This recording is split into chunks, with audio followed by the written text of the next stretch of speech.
Artes, música, primer grado. Bloque 1. Orígenes de la música.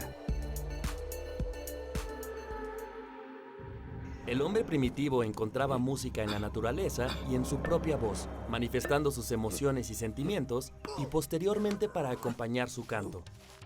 Primero empezó ritmando, usando su voz y su cuerpo. Luego usó huesos de animales, piedras, cañas, conchas, troncos y semillas para producir sonidos. Construyó instrumentos que al golpearlos o sacudirlos producían sonidos como hueso contra piedra, y luego utilizó cañas o hueso con agujeros similares a la flauta. Los hombres de la prehistoria vivían temerosos de los huracanes y los terremotos, pues creían que esos fenómenos eran una manifestación de los dioses. Así surgió la música como un medio de comunicación entre los seres humanos con la naturaleza y los dioses. El canto de los pájaros, el rugido de los animales, el sonido del trueno, del viento y del agua permitió al hombre identificar distintos tipos de sonidos, primero para sobrevivir y luego los usó para comunicarse. Al principio hizo sonidos guturales, que luego evolucionaron a palabras, por lo que se cree que el ritmo y el canto se inventaron antes del lenguaje formal que conocemos. La música es otro lenguaje que sirve para comunicarse de distintas formas. Los seres humanos en la prehistoria utilizaron sonidos en su vida cotidiana, adoptaron gestos, sonidos y otros tipos de señales aprendidas para tener una comunicación de forma práctica y efectiva. Las sonajas eran frutos secos con sus semillas al interior y el tambor era un tronco hueco. Estos fueron los dos primeros instrumentos creados por el ser humano y usados en las cuevas para producir distintos fenómenos acústicos. La música más antigua se tiene registrada en Mesopotamia, con los sumerios, asirios y babilonios, y también con los egipcios. Los egipcios usaban la música en actividades cotidianas y principalmente en ceremonias religiosas. Los instrumentos más usados eran el sistro, una arpa pequeña, la flauta recta y chirimía a doble de caña.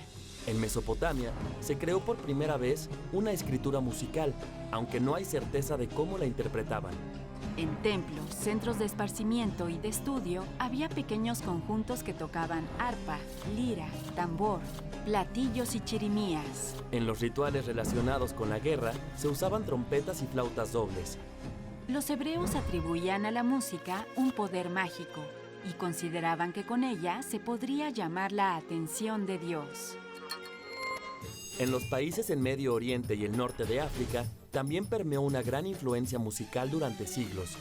La música y la danza árabe están muy ligadas a la religión, destacando la armonía que hay entre el ritmo y la melodía. Además, su sonido es fuerte, pues utiliza instrumentos de cuerda, como el laúd o la voz humana. En China, su música es muy antigua y se le atribuye una poderosa influencia sobre las cosas, seres vivos y el cosmos. Los chinos crearon una escala de 12 sonidos inspirados en la naturaleza. Los instrumentos de viento representan un círculo divino y los instrumentos de cuerda, un círculo humano. Entre los instrumentos destacaban la flauta, el sheng, el gong y el yunlo.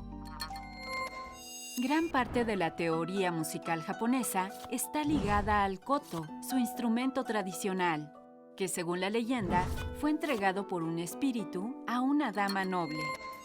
Los hindúes consideraron más importante la música vocal que con instrumentos, la cual sigue vigente en sus ceremonias religiosas. A sus melodías se les confieren poderes sobrenaturales, capaces de provocar fuego, obscurecer el sol y atraer serpientes. En su música, utilizan ostinatos rítmicos, haciendo frases rítmicas muy largas y complejas. Se sabe que antes de la llegada de los españoles, en todo Mesoamérica, la música era indispensable en sus actividades cotidianas y ceremonias religiosas. No se tiene registro de la música escrita, sin embargo, se sabe que principalmente usaban instrumentos de percusión, como el huehuetl y el teponaztle, con los que se invocaba a los dioses de la guerra. Se conservan algunos cantos y danzas rituales prehispánicas y aún se puede ver el uso de tambores y flautas de chirimía o carrizo en fiestas patronales de distintas regiones. ¿Cómo te imaginas la música prehispánica en México?